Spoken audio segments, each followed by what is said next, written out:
Mike, check, check, check. Justin Hunt, it's all happening. Thank you guys for rocking with the channel. Thank you for supporting through the link tree or the Cash App. It's priceless.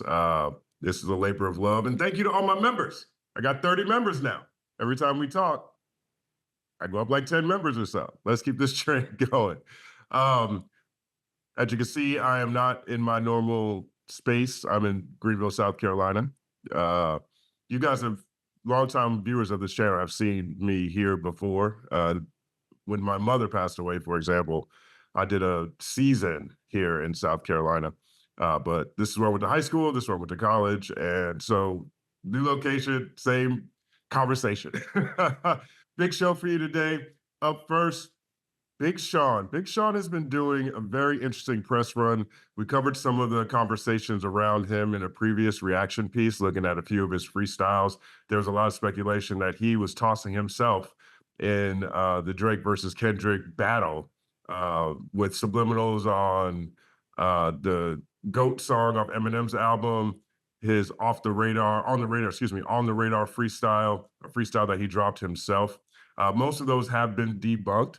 There was also a news story about Kanye potentially leaking his upcoming album, Better You Than Me, as a response to shade Big Sean was throwing in a very revealing conversation with Charlamagne Tha God that I think it dropped on Friday, late last week, whenever it dropped.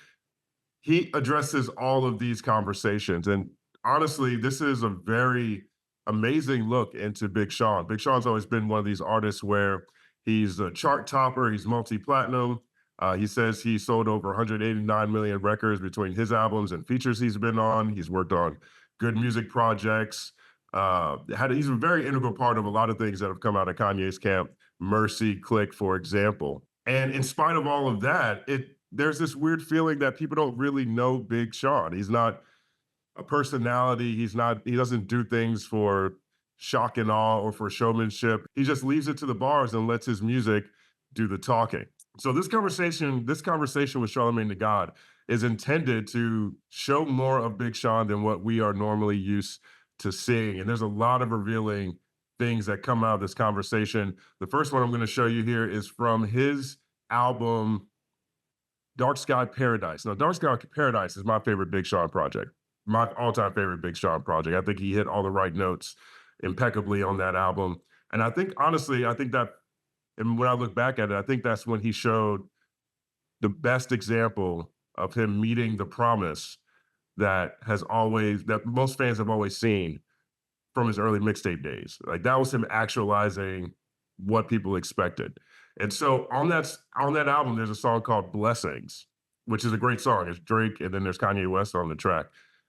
Big Sean talks about that song, particularly in his conversation with Charlamagne Tha God, and talks about how there was some tension behind that track. Let's take a look at it. Was just pissed because he felt like I chose Drake over him. That relates back to, like, I only bring that up because he brought that up to somebody who told me something. He said Drake. I'm like, in 2015, he talking about the song Blessings, where I helped Ye write his verse for the song. After he heard the song, was like, I have to be on it. And I helped him write his verse. And then I told him, you got to turn it into the mastering plant tomorrow, bro, because my album is about to come out. I wake up the next, by the way, I'm doing way too much as an artist. Like, I shouldn't even have to be worried about shit like this. Right. I'm checking in like an A&R would. Hey, did he send the verse to mastering? Oh, no, he still didn't. I call his engineer. Yo, did he oh, no, we still. I'm like, bro, y'all bullshit. Y'all playing. If he wants to be on the song, he need to send it.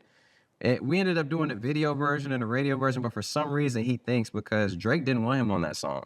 But I was like, I'm putting Ye on this song anyway because Ye put me on. If he wants to be on the song, he's going to be on the song. That's crazy, right? I mean, this really shows you how long Kanye and Drake have had this weird relationship, this weird back and forth. Drake didn't even want Kanye on Blessings. Kanye and Good Music put out that album, you know what I mean? So even though I've said that to his face, he just don't hear me or some shit. So for some reason, he just think that I'm being unloyal or some shit. I really don't know.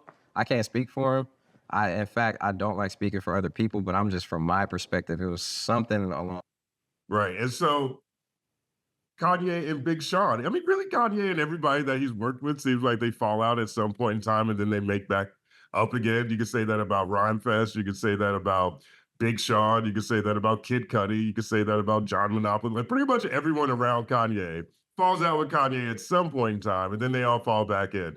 You know what I mean? And I think that is a testament to how relationships can grow and evolve. And just because people have disagreements or just because people have some distance between each other doesn't mean that people are beyond being able to get past previous grievances. But I love that song Blessings. I want to show you that. There's another really interesting part where Big Sean addresses the rumor that there was tension or beef brewing between Kendrick and Big Sean himself. So he talks about that in the conversation as well. I'm telling you, this is a really revealing look. It's like a 90-minute conversation. Anyone who hasn't seen this conversation, punch yourself in the face.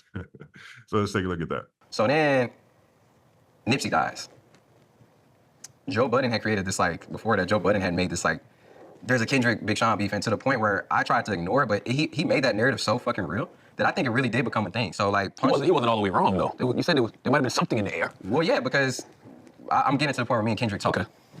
So I get to the point where I'm like, damn, do we got something going on? That's why I had something prepared, right? And then when I run into Day Free, and he's like, nah, bro, it ain't nothing. Like, it's all love. He said something like that. It wasn't directly towards you. It was for anyone, you know? Okay. So then Nipsey dies.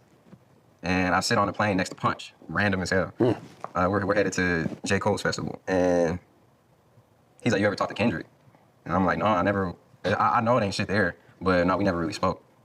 Then around that time, like that day, or maybe the day before that, or the week, or day within that same time period, that leaked shit happened. It was a leaked verse. And it said what you said. Yep. I'm like, damn. Yeah, it was a leak verse on Element, which is one of my favorite joints off Damn. In the leaked version, he takes more shots than the shots he takes off that song. And that song, you can tell he's taking shots at Drake. And there's a lot of subliminals. He even uses the Cash Money flow to get at Drake. Hitters don't want to see me, huh? Hitters thought K-Dot real life was the same life they seen on TV, huh? Hitters want to flex on me and be in LA for free, huh? Next time you hit the 10 freeway, we need receipts, huh? You know what I'm saying? That's a clear Drake sub on there, but on the leaked version, he's calling out names, right? So here we go.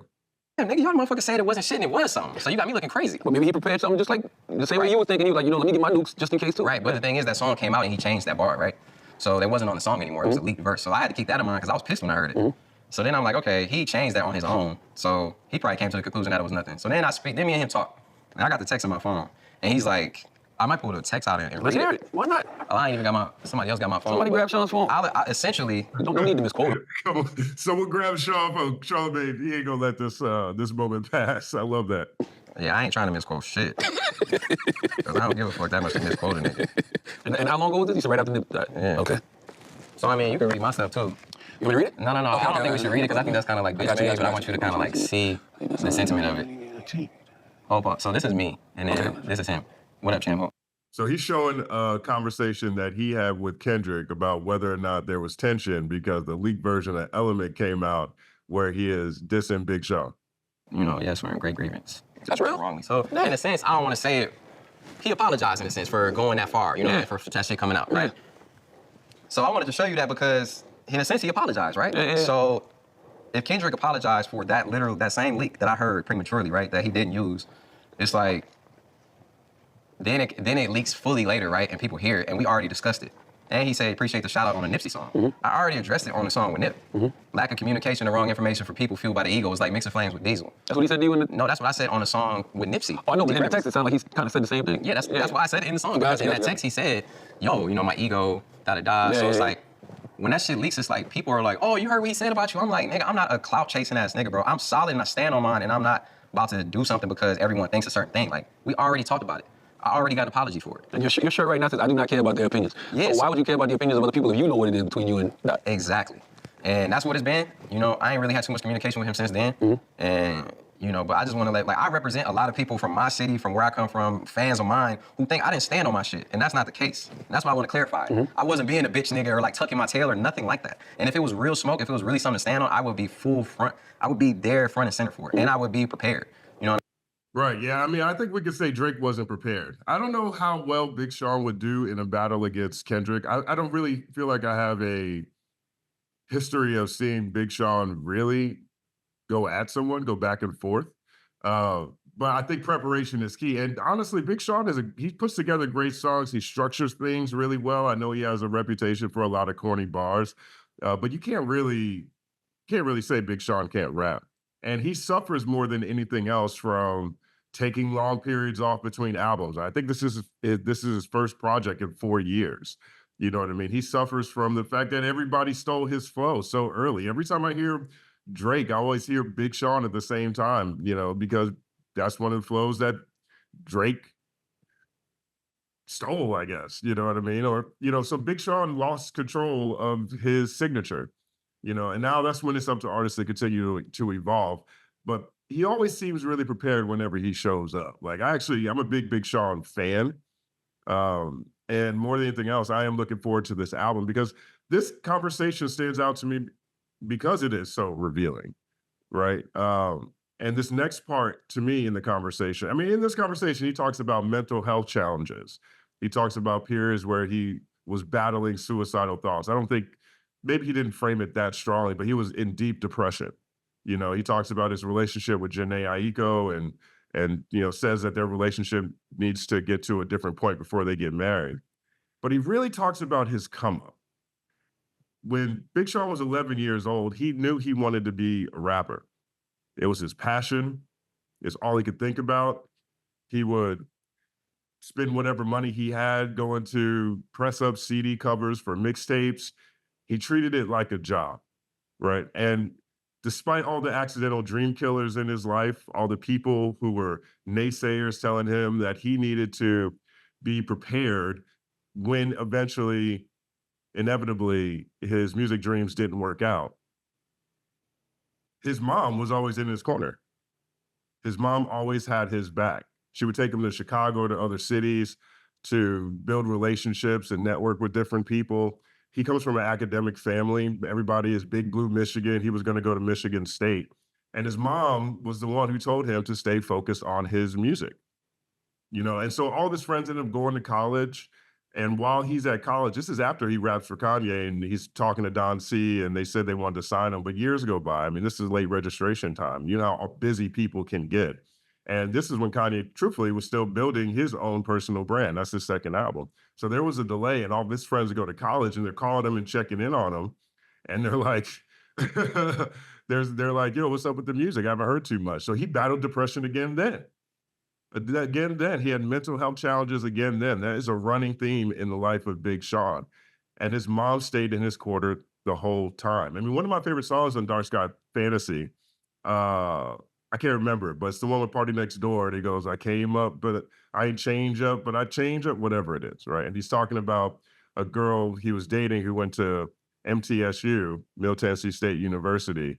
And she was like, yo, what's going to happen with your music? And then later on, he's like, I guess everything ain't for everybody. And he ends up blowing up. That's one of my favorite songs from Big Sean. And he really dives into, that scenario, not particularly that song, but what it was like when all of his friends were moving on. And it felt like he was in a stale place and his music wasn't moving forward. He hadn't got signed to good music yet. And it was his mom. His mom was in his corner the whole time, supporting him in his dreams that would eventually take him to a place where he was able to change a generational curse. To me, this is the most important part of this Big Sean conversation. Take a look at this. Applied for community college. And I remember my grandma was like, yeah, just apply for community college. Like, it's okay, And I just remember my mom being like, what are you doing, And it was a moment, dog. All right. You know what I'm saying? Well, she didn't want you to go to community college. She didn't want you to give up on your dream. Yeah, she was just like, yo, what are you doing? When I say it could have went either way, it could have went either way. You know what I'm saying? So I'm just thankful that I had these guardian angels in my life, like my mom, just come in the form of anything, a book. Word. You know what I'm saying? So that's why that's important. I mean, just as parents, like, when your kids come to you with a dream, with a vision, even if you can't see it, just know that's God telling something to that child. So our job is just to support that dream. Yeah, so I just appreciate her being so open-minded about that, bro. And willing to support her baby. And I remember Yeah, I mean, it's really a touching moment for me. My mom was always in my corner. I made a video on this channel called "The Realest Thing I Ever Wrote," and it's really a tribute to my mom. You know, my mom had been planting breadcrumbs, seeds of influence my entire life that led me here. You know, when I left investment banking to write about rap music, my dad thought I was crazy. My mom was like, you know, give it a shot. Let's see what happens. You know, and so I'm I was really moved by that. And I think that these are the kind of moments that we haven't necessarily seen from Sean throughout his career. I mean, if you think about it, here's a guy, again, he's a multi-platinum artist, sold hundreds of millions of records between his albums and his features. And, you know, we don't really know that much about him. You know, so this press run is aimed at bringing more balance to how people see or perceive Big Sean. His album Better Me Than You has now been pushed back to August 30th. I'm looking forward to it. One of the tracks talks about fatherhood. You know, obviously he's an incredible MC, incredible rapper. I thought he had an incredible verse on Eminem's album. On Eminem's new album, his appearance on there is fantastic. And, you know, I hope people really check out this project. I'm definitely interested in it. But let me know if you guys are interested in this new Big Sean album, if you rock with his music. And also let me know if you had people in your corner who held you down when you had dreams that seemed unrealistic to everyone else that were crucial to you accomplishing your goals. It's all happening.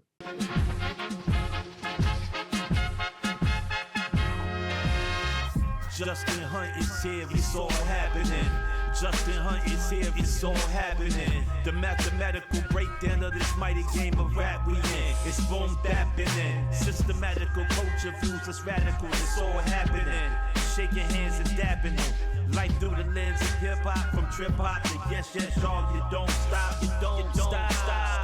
Justin Hunte is here, it's all happening. It's all happening, yes, it's all happening. Justin Hunte is here, it's all happening. It's all happening, yes, it's all happening.